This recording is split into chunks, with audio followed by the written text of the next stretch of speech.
Nobody told me this wasn't butter. Why is that what we're doing, America? They've been lying to us. That's awful. That's crazy. What if I told you that some of the most nostalgic foods Americans grew up with aren't actually what we think they are? Lemonade with no lemon, syrup that's never seen a tree, creamer with no cream. Today, we're talking about imitation foods sold all over the US. Not knockoffs, but foods that sound real, look real, and are marketed as real while being something else entirely. In this video, we're breaking down powdered lemonade, pancake syrup versus real maple syrup, fake honey, Cool Whip and whipped toppings, margarine versus butter, fake olive oil, Parmesan versus Parmigiano Reggiano, and coffee creamers with zero cream. By the end of this video, you'll know how to identify these imitation foods and how to avoid paying real food prices for fake versions. Let's get right into it. Let's start with a childhood classic, Country Time, 4C. Powdered lemonade is pure American nostalgia. But here's the thing, there is no lemon in most powdered lemonade. Take Country Time lemonade mix. The main ingredients are sugar, citric acid, maltodextrin, natural flavor, artificial color. No lemon juice, no lemon concentrate, no lemon oil. Now let's talk about 4C lemonade mix, because this one's fascinating. 4C lists natural lemon flavor with other natural flavors. Sounds good until you realize natural flavor does not mean lemon juice. Natural lemon flavor can come from lemon peel compounds, isolated aroma molecules, or even other plants engineered to mimic lemon. And on their product description, 4C literally says the true essence of lemonade. That word essence matters. It's a wording loophole. They're not claiming lemon juice, they're claiming the idea of lemonade. I've got an entire separate video breaking down natural versus artificial flavors and why they're so misleading. If you're interested in this topic, that's a must-watch next. Did you assume powdered lemonade contained even a small % of real lemon, or did you already know this? One of the craziest things I've ever seen, Cap'n Crunch blue maple syrup. I would be so addicted to this if I was a kid. It tastes like candy pancakes. The reason this company cannot put maple syrup on this product is because there is no maple syrup in this product. Now that's okay. If you want to buy high fructose corn syrup with some maple flavoring and dump it onto your pancakes or whatever, go for it. But let's be real, a lot of people are buying this thinking, oh, this is maple syrup. It's not. This one might be the most normalized fake food in America. Most Americans did not grow up eating maple syrup. They grew up eating pancake syrup. Brands like Aunt Jemima, which rebranded to Pearl Milling Company, Log Cabin, and Mrs. Buttersworth are not maple syrup. They're usually made from high fructose corn syrup or corn syrup, water, caramel color, and artificial or natural flavor. Even McDonald's hotcakes don't come with real maple syrup. They serve a maple-flavored hotcake syrup made mostly of corn syrup, sugar, water, and caramel color. All right, McDonald's. See, we get hotcake syrup expecting it to be maple syrup, but corn syrup, sugar water. Real maple syrup is one ingredient, maple sap boiled down, and legally, if it doesn't come from a maple tree, it cannot be called maple syrup. Processing level, night and day. Maple syrup is reduced sap. Pancake syrup is industrial formulation. This is one of the syrups that we used to get, the Miss Buttersworth. But when I started paying attention to the ingredients, you'll notice right here, the first ingredient is high fructose corn syrup. Caramel colors, natural and artificial flavors. Maple syrup is supposed to come from a tree. You notice this is 100% pure maple syrup. That's all that's in this. Ingredients, pure maple syrup. So why did Americans grow to prefer fake syrup? Two reasons. Real maple syrup is pricier per ounce. When the food system rewards bulk, portion size, and cheap calories, perceived value tends to matter more than ingredient quality. And the texture and dopamine factor. Fake syrup is thick and viscous in a manufactured way, while real maple syrup is thinner, and your brain processes those refined sugars differently than naturally occurring ones. If real maple syrup was cheaper, would you switch, or do you genuinely prefer the fake stuff? Apparently, most store-bought honeys are actually fake. Fake honey refers to a honey-like product that has been modified with flavors, fillers, dyes, and sugar. This one gets controversial, and for good reason. Multiple investigations over the years have found that a significant portion of honey sold in the U.S. is adulterated or ultra-filtered. Some studies and reporting have suggested that a large percentage of store-bought honey contains added syrups, or has been filtered so aggressively that pollen is removed, making origin impossible to verify. Why does pollen matter? Because pollen is how honey is authenticated. Common honey adulterants include high fructose corn syrup, sugar beet syrup, and inverted sugar syrup. These are chosen because they mimic sweetness but are far cheaper than authentic honey. Some imported honey is blended, filtered, and relabeled to obscure origin. To be clear, not all honey is fake, but the lack of transparency is the issue.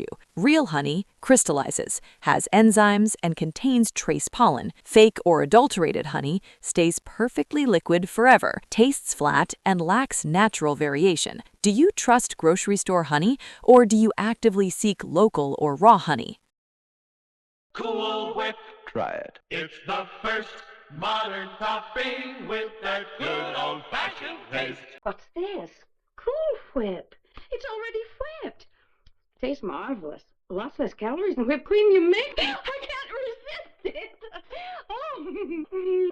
Cool Whip feels harmless and nostalgic, light, fluffy, fun. But here's the reality. Cool Whip contains no cream. Ingredients include water, hydrogenated vegetable oils, high fructose corn syrup, artificial flavors, emulsifiers, and stabilizers. It was invented in the 1960s during peak anti-fat marketing as a cheaper, shelf-stable alternative to cream. Real cream? Just heavy whipping cream, which should be made of only cream, and can be whipped by a basic hand mixer. Cool Whip doesn't melt, doesn't deflate, doesn't spoil quickly. That's not magic, that's formulation. Cool Whip does not contain any cream. There's zero cream in Cool Whip. Canned whipped creams like the popular brand Reddi-wip aren't much better. They often include propellants, stabilizers, and corn syrup. Cost comparison? Real cream costs more, but you're paying for actual dairy, not cheap corn syrup in air.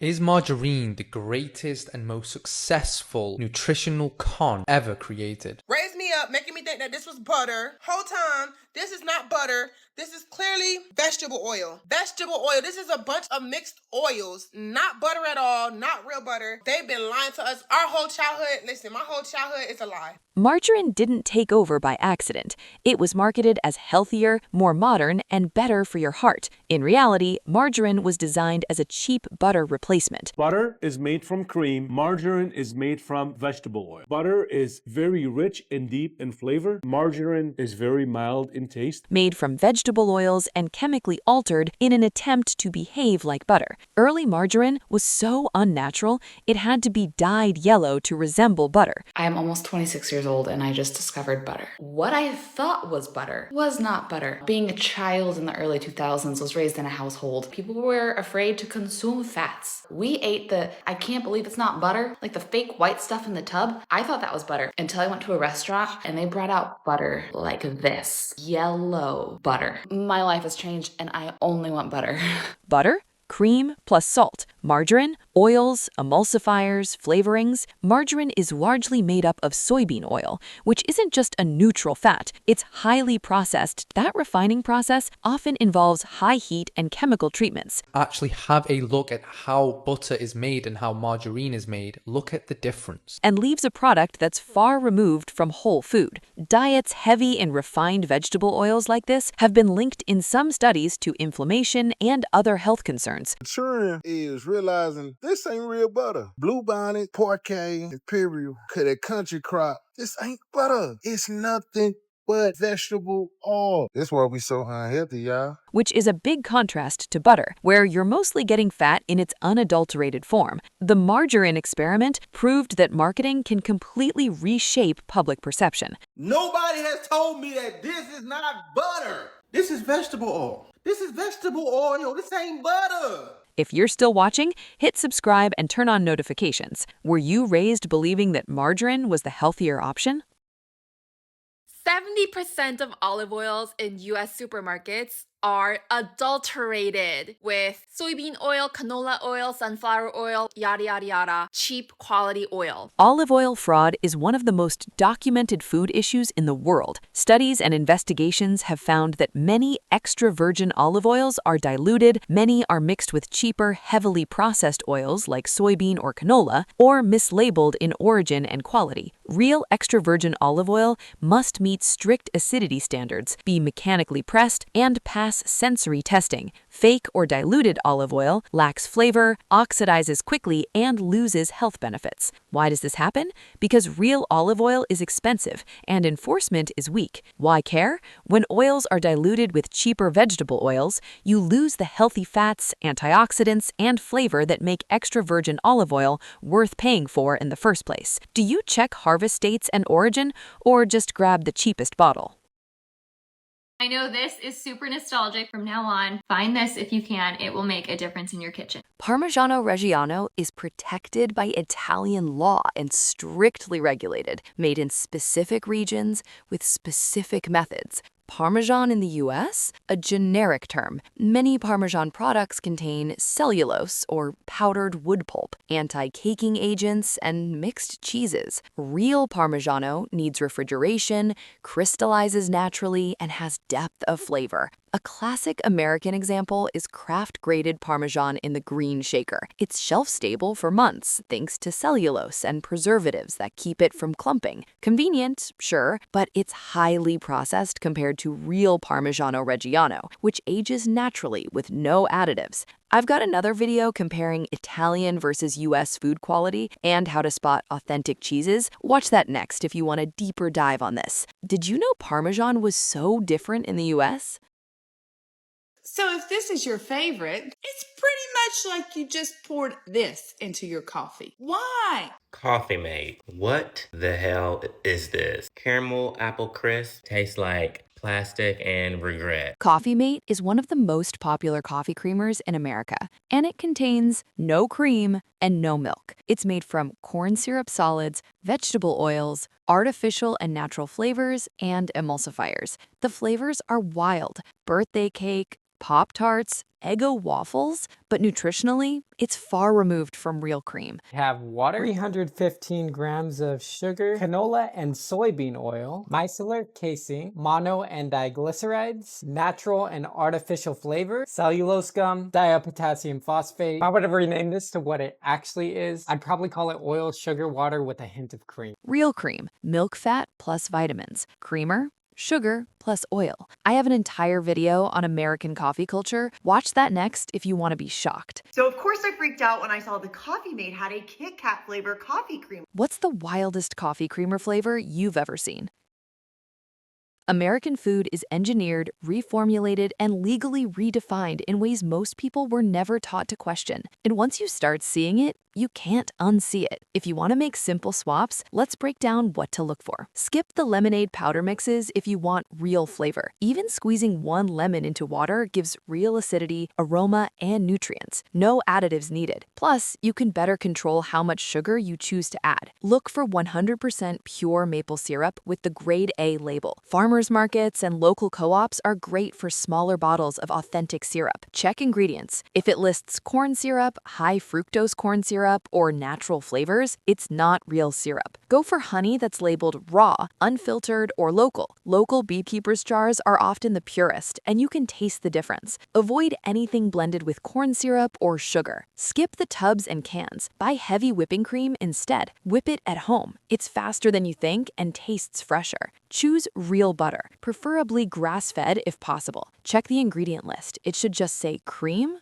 and maybe salt. These butters haven't been overly processed like margarine. For olive oil, look for extra virgin labels with harvest dates, PDO/DOP certifications, or USDA organic seals. Smaller, reputable brands or local producers are often fresher and less likely to be cut with cheap oils. This certification seal ensures that products are locally grown, produced, and packaged by local farmers and artisans, protected designation of origin, and it's like a step stamp of approval for quality and authenticity. Buy real Parmigiano Reggiano from Italian importers, specialty cheese shops, or trusted online retailers. Check for the PDO seal or official stamp on the rind. That guarantees it's authentic. Avoid green shaker Parmesan if you want the true flavor and texture. Swap powdered or liquid coffee creamers for real cream or milk. Heavy cream, half and half, or even almond milk without added stabilizers or processed oils gives better taste and fewer additives. Bonus, you can also flavor it yourself with pure vanilla extract or cocoa powder. Check the description for a link to a few examples of these items you can try for smarter swaps. Now I want to hear from you. Which of these imitation foods shocked you the most? Or which one do you still eat anyway? Drop your thoughts in the comments. If this video made you think twice about what's in your grocery cart, like, subscribe, and share it with someone who eats these foods.